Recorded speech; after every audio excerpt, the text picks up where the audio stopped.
Hello, morning, and welcome to Beyond the Headlines on Freedom Square TV. There's little information out there as to the reason for the reshuffle of the cabinet. And that's why this morning we have invited a man who should know, who ought to know, who is actually the political advisor to the governor of Enugu State. The person of Chief Frank Anioma is a Sinachi. Chief, good morning and welcome to Beyond Headlines. Good morning. It is my honor and privilege to be with you this morning at Freedom Square TV. Chief Anioma, you touched a topic that I had reserved for further conversation, and that is the issue of politicians. Politicians in Enugu State. Politicians who played key roles in 2023. Men and women who slept around the INEC offices. Men who risked all to have this government in power. You are an old hand. And you know that a laborer deserves his wages. On your ball, people are happy with what the governor is doing. He's doing wonderfully well. You can't take that away from him. But the truth is, if we don't say it, nobody will say it. The politicians are grumbling and they are mumbling. And they speak to the fact that they've done all the job. And some people are busy benefiting from the fruits of their labor. I don't know, this is a heavy one for you as political advisor. The job is to deal with the raw material for politics, which is the people. People are the raw materials. We remove them. That's the only politics. So how we going forward? Because you had said, and I agree with you, the past 2 years, the government didn't want a distraction. He was focused on delivering the dividends of good governance. But of course, politics is heating up. And truth is, as we normally say, the laptop appointees will not do the job. So, what are you doing about that? Yeah, thank you very much. What you said is very, very correct. I interface with my colleagues in the field. I feel their pains, I feel their concerns, which is germane and real. But I can assure you that His Excellency is already setting things in motion to address those issues.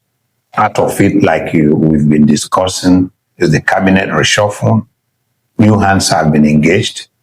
In a few weeks to come, I believe working with the local government council chairman, the members and the administrators of the development centers will come on board. I believe His Excellency is working out on a lot of appointments that will soon be released to accommodate as much as possible, because it's basically impossible for every politician to be on appointment. That there are creating an enabling environment for other activities to thrive is equally part of it. When His Excellency, they don't lose sight that the construction of the Type 2 health centers in the 260 wards and the smart schools and even the road projects that are going. Some politicians, very few of them, I would say, probably are beneficiaries of those contracts. So it doesn't have to be on appointment on monthly basis. There could be other incentives and patronages, political patron that can be extended to those politicians.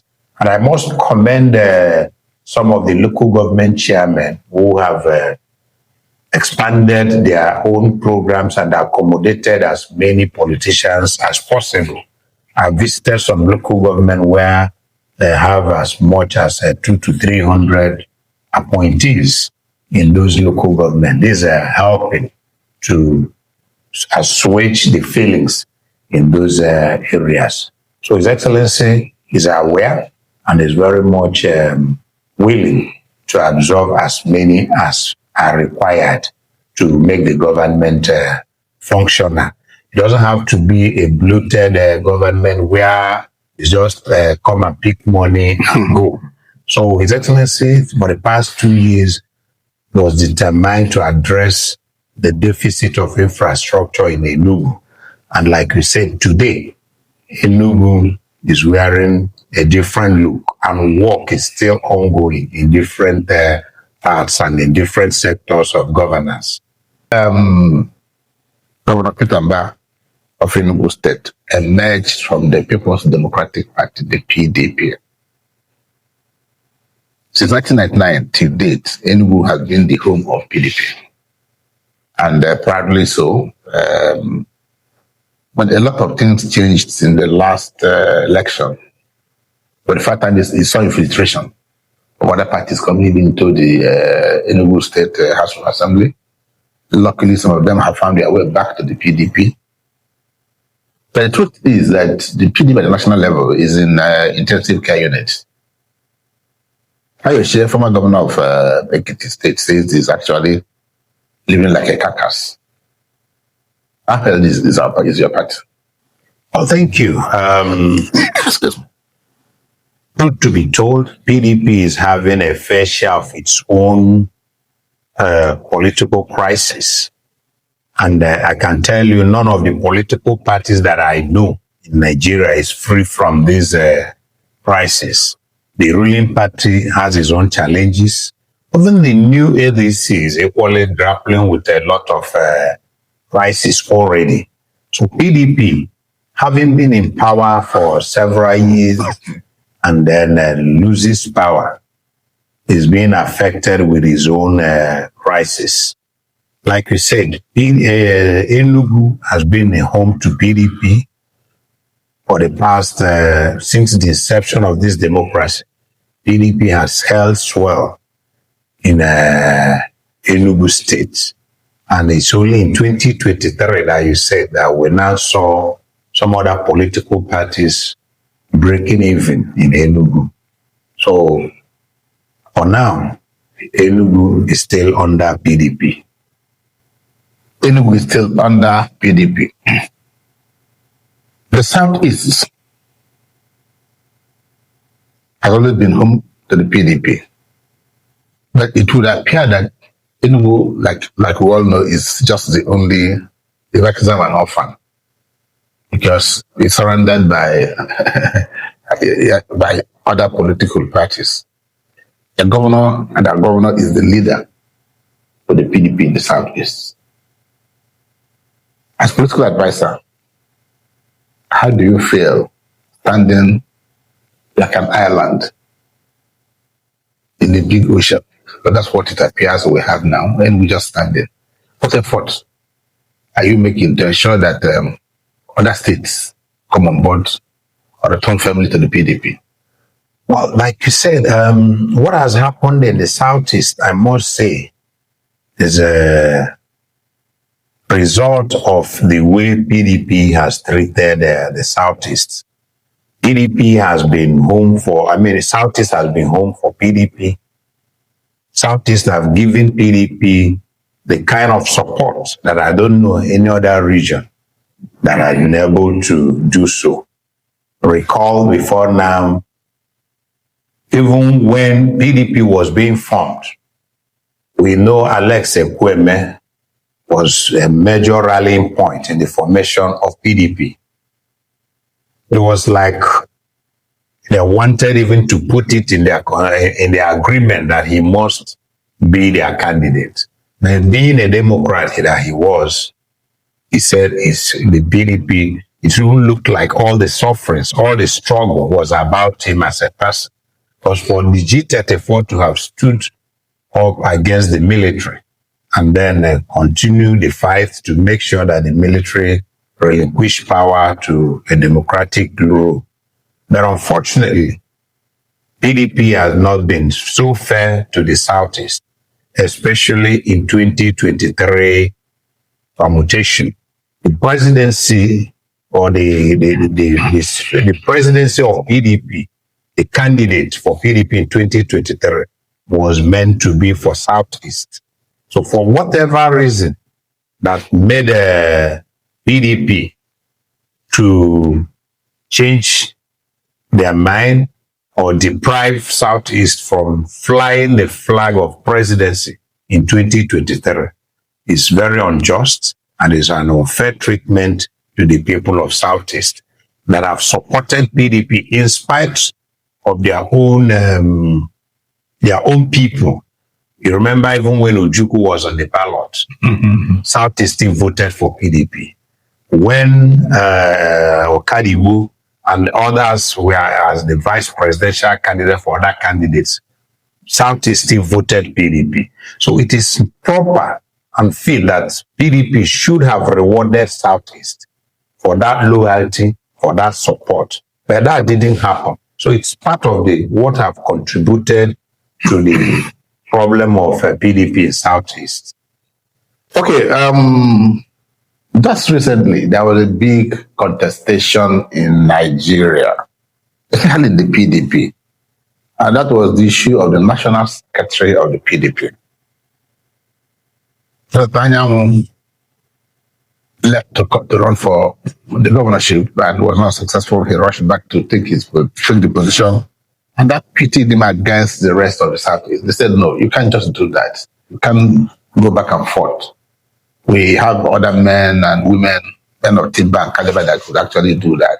And so the Southeast, in their wisdom, came together and said, look, we are putting out a candidate to replace Sam. And this became what will appear to be the biggest trouble that PDP had faced, especially in the Southeast. At the end of the day, running up to Supreme Court, starting from the court of first instance to the appellate court to the Supreme Court was a long, tortuous journey. And in that, as a leader of the party in the Southeast, Governor Peter Mbah stood tall and loud and joined the rest of the PDP said, look, we need the secretary position. And if we are not given that, we'll consider our marriage with the PDP. But dusted, Anioke retains the position. The PDP, the Southeast lost out. And many in particular said that the governor of Enugu State lost out of this because he was a champion of that. And that this has put him actually in a precarious position. The question is the governor of Enugu State jittery about what has happened with the national secretary of the PDP? Because I'm sure he must have lost confidence in whoever is the national secretary of the PDP. Yes, thank you very much. What happened with the national secretaryship of PDP in Nigeria as concerned the Southeast still goes back to what I've just said. When the party do not accord honor and respect to whom it deserves. His Excellency, the Southeast coming together to take a position on what concerns them.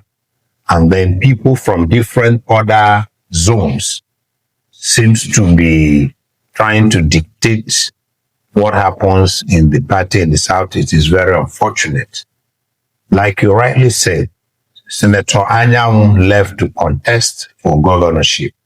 You cannot be a judge in your own matter. You know the importance of the secretary of the party or any organization, both in setting up committees, screening committees, appeal committees, and so on. And one should have expected that when he exited to run for governorship, and the Southeast being this is our own position, and we now said we want a change, we want a change of battle. One should have expected that the party should have respected the position of the Southeast. For all the leaders of the party in the Southeast to have come together under Peter Mbah as being the only governor of the party in the Southeast is the leader, and they've been able to speak to the party. One would have expected that if the other players in that political party have interest of PDP at heart, they actually wanted PDP to survive, especially in Southeast and Nigeria. One should have said, okay, if this is what the leaders want, at least we should be able to accord them this, their wish. But however, we've seen the struggle and where we have ended. Talking about Jitro over what? Peter Mbah is home and dry with the people of Enugu State. He has done so well in delivering the democracy dividend to the people of Enugu State. So I believe he is not jittery over anybody. Excuse me. He's not jittery. He's in control. So it is a matter for the party to equally now see their decision, which one, if it has actually panned out well for the party, for them to ignore the leaders of PDP. And like they said, if their demands were not met, that are going to reconsider their position in the party. So I asked Chief Frank Anioma, political advisor to the governor of Enugu State on political matters. There are rumors, palpable rumors, kind of rumor you can even touch, of an immediate plan by your president to leave the PDP. It's like a beer parlor talk everywhere. How true? And if true, where is he headed? Okay, thank you. First, let me put it on record that as we are having this conversation this morning, His Excellency Barrister Peter Mbah is still a member of PDP And the leader. and the leader of PDP in Southeast. However, if at any point the Southeast leaders or His Excellency Barrister Peter Mbah decides to make a move or to change political party, which is not cast on the stone, it could happen. There's a possibility it may happen. But as we speak here and now, His Excellency is yet to make such a decision known to me or to anybody, that to the best of my knowledge. So there is still rumor, like you said, a rumor being what it is. The speculations are there, and I have every evidence or reasons to be speculating that move, primarily because of the way PDP has handled the people of Southeast.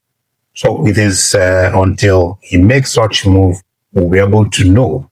And then you cannot ask me, where are you heading to? So but for now, he is yet to leave. All I can assure is that His Excellency have done so well in Enugu State that I believe that all he needs is a platform, because in Nigeria, you must run under a political party, a platform to be able to avail himself to the people of Enugu State and ask them for their mandate to continue delivering the good works and the dividends of democracy. And we're able to complete projects, humongous projects that His Excellency has embarked on to reposition Enugu State. So until then, I will come back here to tell you that His Excellency is leaving, and this is where he's headed to. For now, we still carry the banner of PDP. Okay, I'll round off, Chief. The next 6 months, so to speak, what should Enugu expect from the governor and the new cabinet in terms of service delivery, in terms of roads, in terms of health, in terms of education? What's the projection about what they're going to expect? Because we're getting into the dry season. Yeah, what I'm going to expect in the next 6 months is that within the next 6 months, God willing, the 141 roads that His Excellency flagged off must have been completed. If not all, by September this year, majority of the smart school must have taken off. Majority of the primary health centers that are constructed across the 260 wards will be functional. His Excellency must have made a lot of impact concerning to resolve the quagmire we find ourselves in the water sector. Governance in itself will improve. Before the next 6 months, I am sure that the Enugu transport sector will wear a new look. That the buses, the CNG buses, must have been on the road and walking. And in the next 6 months, possibly, that there would have been a groundbreaking ceremony for the construction of the Enugu Intercity Rail and different other projects that I'm sure would have kick-started and completed. So that's what I expect in the next 6 months. Enugu must have been positively changed better than it is today. Okay, on that very positive note, I want to thank you so very much, Frank Anioma, for giving us these insights and perspectives. And we do hope that next time when we invite you for another conversation, that you will oblige us that. And of course, to our viewers, I want to thank you for being there. This discussion does not end there. You can continue on our Facebook and YouTube live streams on Freedom Square TV. Do write us, do comment, share, and subscribe to our YouTube channel. At the same time next week, stay informed, stay involved, and above all, stay beyond the headlines. Bye for now.